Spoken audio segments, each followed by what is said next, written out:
Well, I really want to see the current exhibition. I mean, it looks fantastic. Yeah. Oh, it's me talking. Okay. Yeah, we definitely need to get some shots. Yeah.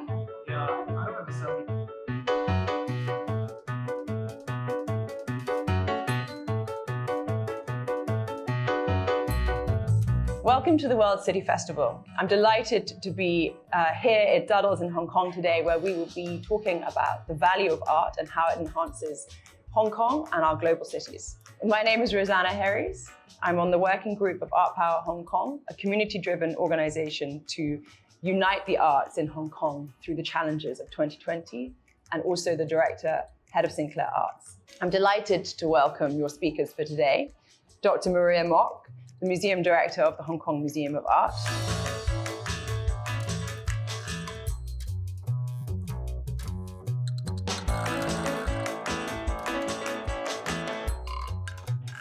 Alan Lowe, who is a prolific board member in Hong Kong, sitting on a lot of councils for the design and cultural sector in Hong Kong, including Parasite, one of Hong Kong's leading contemporary art centers, the Design Trust, as well as Art Basel in Hong Kong's Patrons Council and the Tate Asia Pacific Acquisition Council.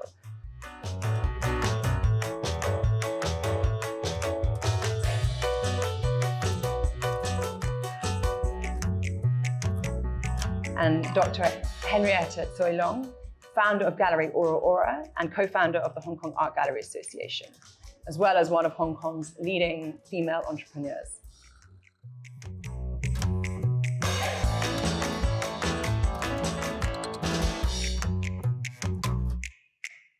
Thank you for joining us all today. The first question I want to ask you all, when we're talking about how the arts enhances a city, is why is the arts important? And specifically, why is the arts important in 2020 when globally we're facing so many issues related to the COVID-19 pandemic? So, Henrietta, should we start with you? Why do you think the arts are important? Sure. Personally, I love listening to stories. I tell stories and I listen to stories and I read stories. I think art is really important because artists are one of the best storytellers in the world. So in this particular moment, still deep in the pandemic, I think art is of utmost importance because it will help all of us in our own ways I guess, to understand each other's stories and to be relatable to each other. Thank you. And Alan, what about you? Well, art is such an important part of the city. Culturally, it's kind of that wider, bigger conversation across so many different disciplines and sort of how, in a way, how people relate to each other. I suppose it also brings about through art conversation it also kind of brings about kind of the sanity or insanity of the situation. It's sort of like an expression of the state of being. So I think it's in particular during difficult times, especially in our city over the last 16 months, political followed by the pandemic. I mean, it's ever so important. And I think art helps people process their life experiences, especially the most dramatic ones. The pain and the joy and maybe the relief. So it's particularly important at this time of the pandemic, not just for the creator, like the artists themselves, through art making, then they're able to relate to the challenges that they're facing, but they're also sharing the strength and the courage with other people, with the viewers who could sort of borrow that strength and creativity and imagination to do some sort of self-healing. We always talk about how therapeutic is art at this time. Okay, so in terms of art being a mirror for society and an outlet for expression, and obviously that being increasingly important in times of stress, where do we see the arts in Hong Kong? I think art has a lot of manifestations in the way it presents itself in Hong Kong. And I want to see a little bit about your views in terms of how that ecosystem has developed in Hong Kong. So again, I want to start with Henrietta, going back to you in terms of How has the gallery sector kind of guided the development of the arts ecosystem in Hong Kong? I think for the gallery side, we have a very short history. The total history, number of years that contemporary galleries actually existed in Hong Kong would have been maybe fewer than 30, 40 years. And of which on the first 20 years, there were maybe two handful of galleries, that's it. For the time that I have been in this sector, that has been about 15, 16 years, I think it's the best time that Hong Kong people have experienced.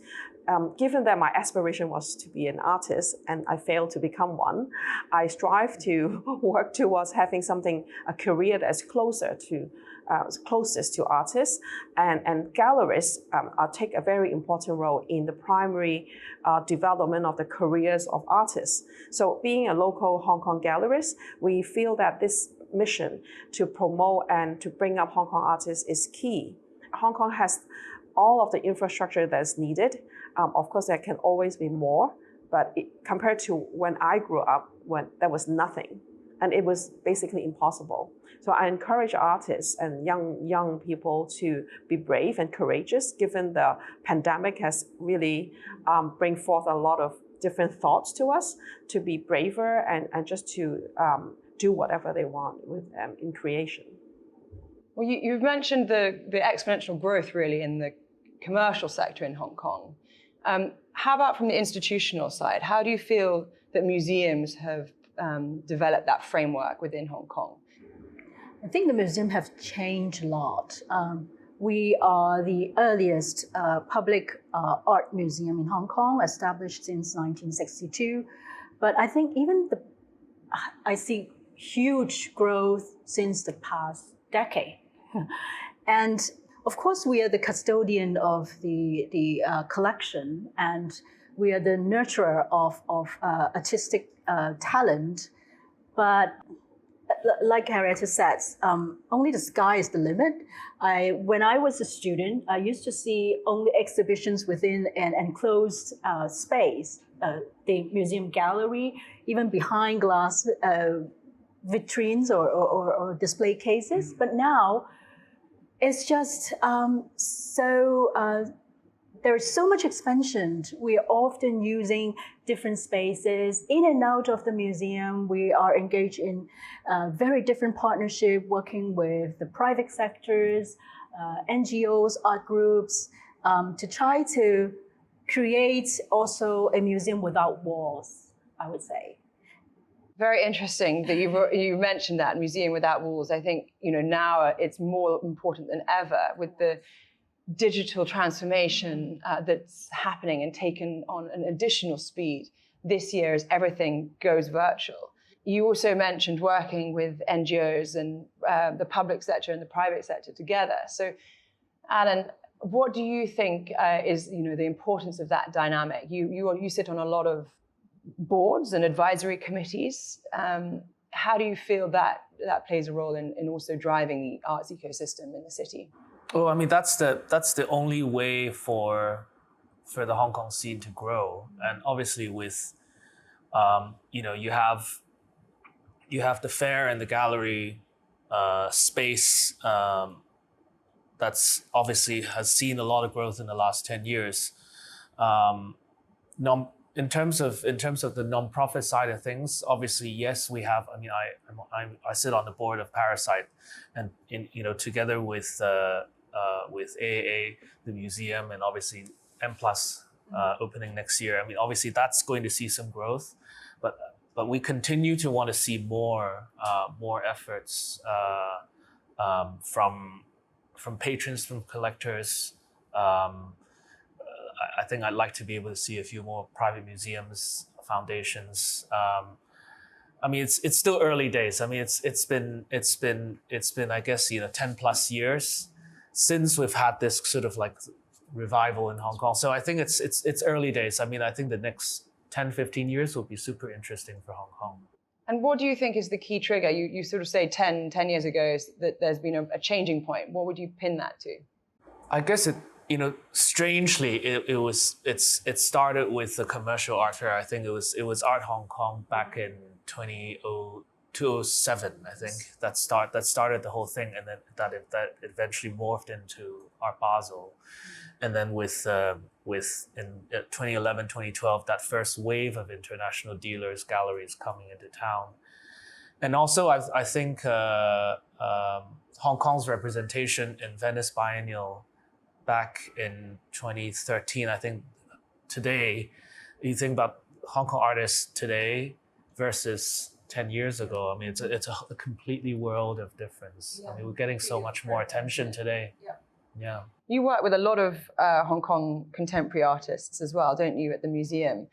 What are you doing to engage future audiences for your museum? We're using a lot of actually, especially during the last several months, social media platform, trying to engage them to not only come and look at the artwork, but also talk about it, have their own expressions. And I might be able to call it a visual engagement, because people are just using the iPhone to capture whatever they see, and then they turn it into their own little stories. And I think that's when it makes it interesting, when people when we begin to personalize the experience. So it's not just an artwork that's just sitting there. And I mean, in the olden times, people just read the caption, whether they understand it or not. It's a new level of consumption. It is. Cultural consumption. Yes, exactly. Far more discussion around it. Far more with discussion social media, around you can't it. Yeah. hide from it, really. We now spend a lot of time doing our IG post, and I'm engaging a lot of young colleagues. The other day, somebody asked me, "Oh, so who is your IG team?" I said, "Everybody is on my IG team." What are you talking about? And and also we're engaging a lot of commissioning on site, because now we have a new museum. We've been closed for 4 years, but working on it for 3 years. And we reopened last November. And after we reopen, we have a lot more interesting space within the museum and in the surrounding area. People absolutely love those artworks. Beautiful. And, they just come post it on the Instagram, talk about it, and say, wow, it's wonderful. I mean, the museum stands out because of these artworks, these commissioned. Yeah. So that dynamic between Hong Kong's cultural history and ongoing interpretations of that is something that's very important from your curatorial perspective. Definitely. We want to bring out a Hong Kong viewpoint to interpret this legacy. In the museum collection, we have 4 core collections, 4 core pillars. We have a lot of traditional artwork. Actually, we have Chinese painting and calligraphy. We have Chinese antiquities. We have China trade. That's 18th, 19th century South China art. But of course, we also have modern Hong Kong art. And so we're very Hong Kong if you look at what we collect. But at the same time, we have to kind of maintain that Hong Kongness by providing a twist, a Hong Kong twist to that well of contrast. And I think it's not just through commissioning local artists, but also through how we curate and our tone of voice, how we talk about these art stories that involve not just Hong Kong artists, but also Hong Kong collectors and Hong Kong curators. So we talked about a lot about Hong Kong artists and Hong Kong audiences, but obviously from the perspective of the artists, from the galleries, from the art fairs, and from the international standing of the museums, we want to also talk to visitors, maybe not right now, unfortunately, but in the future, visitors to Hong Kong are making destinations out of our museums and our galleries, and we've got the much-awaited Contemporary Art Museum M+ opening in 2021. What are your thoughts, Alan, on how we continue to drive Hong Kong as a destination and enhance the city's appeal as a place for the arts? I guess more and more when you look at Hong Kong, you also have to look at kind of the entire region. So we are part of the Greater Bay Area. So that kind of takes you from a 7 million audience base to like 80 to 100 millions within this two-hour travel circle. So that opens up a lot more possibilities. Obviously, Hong Kong has developed itself to become the hub, the international hub in all of Asia. I tend to think that Hong Kong is this seems to be the right thing happening here, in terms of really kind of sets the scene for a dialogue with the rest of the global community. I think in terms of what Hong Kong has to offer in terms of culture, it's manifold. First of all, yes, we actually welcome international influences and value the freedom of expression. But if you look at me as a person whom has vast growth in the past decade due to this, then you can see that the importance of Hong Kong and people working here is to understand that we have our own culture to propagate. We are one of the top cities in the world to have been modernizing ink since the 1950s. And because of that, we have a lot of material which is already here, archived in the museums and in other different libraries. With that, we grow and we are able to absorb what is great and specialized in the world, and then we make it turn it into our own. Yeah, and Hong Kong's makeup is very international and cosmopolitan. And I know that you sit on some boards that look at how tourism is promoted into Hong Kong. How do you think the arts fits into that conversation? Hong Kong certainly has benefited so much from sort of that inbound interest from the rest of the world, thanks to Art Basel and sort of all the sort of collateral events that happen around it. Putting something on the global cultural calendar is for sure a really big deal for the city and for the region. Years ago, we had to fly all over the world to meet these experts. And now, like, if you miss an event internationally, don't worry. They would likely come to Hong Kong when all these major art week happen. And of course, we love to see this happen continuously. But that comes down to how efficient Hong Kong continue to be, infrastructure-wise, and how welcoming we are in terms of our tax structure. There must be policies that have to be improved and made to encourage international artists to come on board, and so that we can be really comparable vis-a-vis New York or Tokyo, right? Or even Beijing. So it's something that is a competitive advantage to us, but we really need to work hard to keep it. So I do want to talk about public art and what role public arts has in enhancing a city's value and taking art outside of museum walls onto the streets. As a Hong Kong citizen, we definitely want to see much more public art to be shown. In Hong Kong, we have to understand Hong Kong is a very, very expensive city, and each square centimeter of land, it's very, very sought after. I think interdisciplinary art and new media art would be something that Hong Kong can look into and do more. We have so many glass buildings. If we can light up all the glass buildings, not just one or two, but all of these buildings across, and forget about those shiny bubbles and light bulbs over Christmas. And there are a lot of light bulbs over Christmas. From the 80s. Yeah, from the 80s. Just invite more artists from the region, from Hong Kong, but then to support them with the technology and the equipment they need, and just shooting up all the glass, light up all the glass windows, and make something, be creative about it. Well, that's something to be excited about for M+, because I think the whole facade is going to be used as a digital art installation, which I, for one, can't wait for. Very excited for that. In a dream world, one thing that you think would, regardless of budget, that would change and really be a positive influence on promoting the facilitation of arts and culture in Hong Kong and participation in the arts in Hong Kong? Question for all of you. Maria, do you want to start? Oh, sure. I think if people could start to not see art as something that's from the elite circle.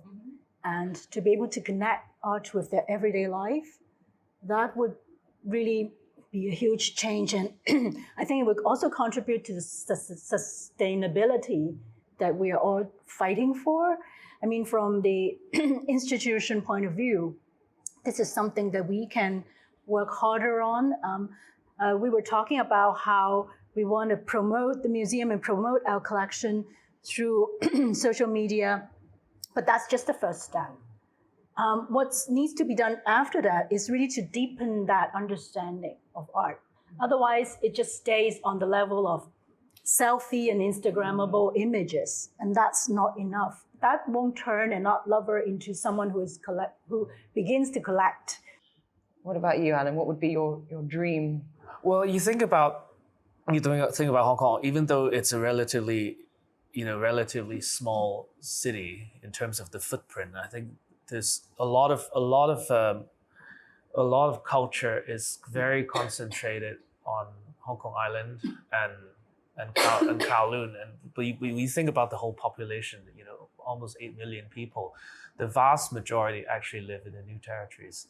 So how do you instead of doing something, so far away from the mass, what about bringing West Kowloon to them, So we've always had this idea that, what if someone actually managed to create an art farm in the new territories, create studio spaces for residencies and to be able to do very kind of more ambitious, whether it's indoor, whether it's outdoor, projects, special commissions.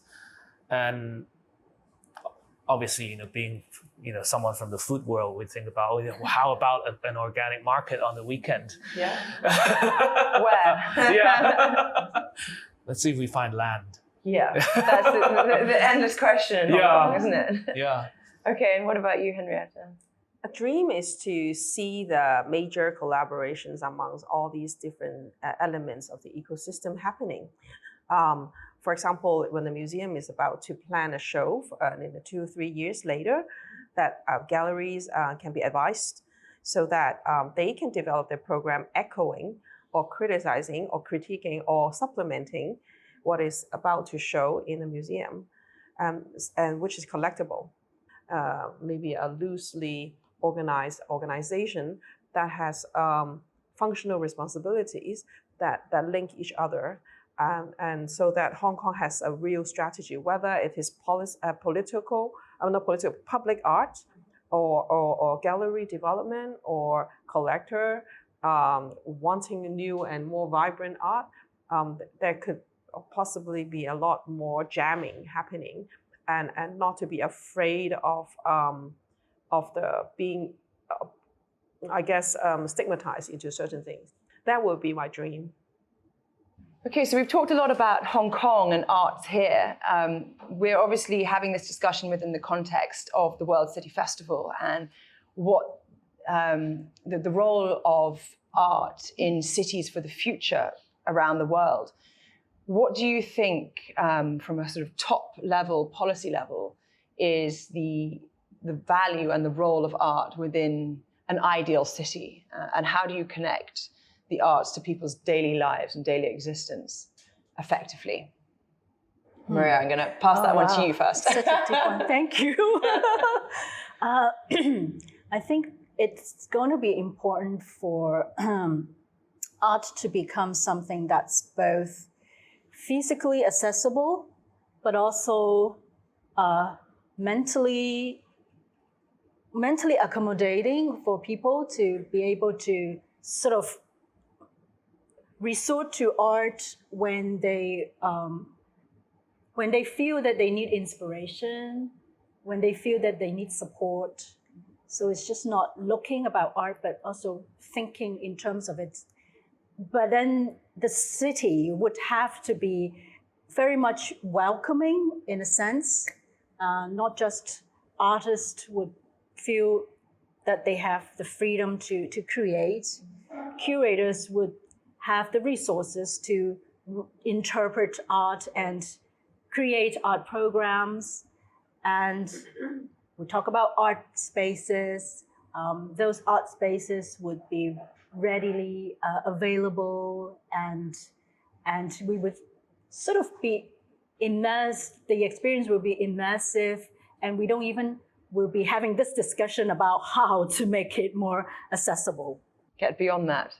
Well, digitalization has certainly done a lot to democratize the arts already, but diversity and inclusion remains a very big topic. Alan, how do you think we look at arts for future cities? I guess I'm also thinking about the physical, like the value of physical spaces in the future. Before 2020, we used to travel around the world to see exhibitions, to go to auction, to do a lot of art collection visits, to do all that. And in light of this situation, with the new normal, with smart cities, with that progression, what is that next 10, 20 years going to look like? What is the new value of a physical museum? What is the new value of a gallery, or how or a nonprofit, and how this new dynamic works with the rest of the city, and also with the network of major cities around the world. So I think that it's not so much here's the answer, but it's like here's an even bigger question for you. If only we could come up with the answer. I guess that's moving into Henrietta's virtual 10-story museum for ink art. Definitely. That's a dream, right? Isn't it? I think ideal city would allow people from all sorts of life to express themselves through serious art, like using art as an expression. And as Maria discussed, like maybe we can touch and feel art anywhere we go. Like artists should be readily available around us at, in terms of all kinds of performing art, visual art, music, etc., at very affordable prices. In terms of ideal, I still personally think that art is something that we want to sense and touch and immerse in. So I do see a high value in having space, physical space. So it is an investment of a city, of a world city, to provide space, whether it's a farmland, inside, build an island in the ocean, or open up the museum grounds for all. That is already quite idealistic. And what do you think the role of VR and AI and all the other acronyms that go within that conversation? What's the role of those virtual realities in that conversation? Oh, they definitely should not replace the real thing. That's for sure. Because I echo Henrietta's viewpoint. I mean, you really have to show the artwork and let people enjoy it rather than just clicking something and think that they have seen it all. That's, I think, it's the real challenge for us people who provide art programs. Because yes, you have to deal with the inconvenience of lockdowns and people's restricted social distancing and all that. But if they don't see the beauty of the actual display, then I think we've lost the battle. Thank you so much for joining us today. It's been a pleasure to speak to you. And I think all of us will agree have come away with a lot to think about.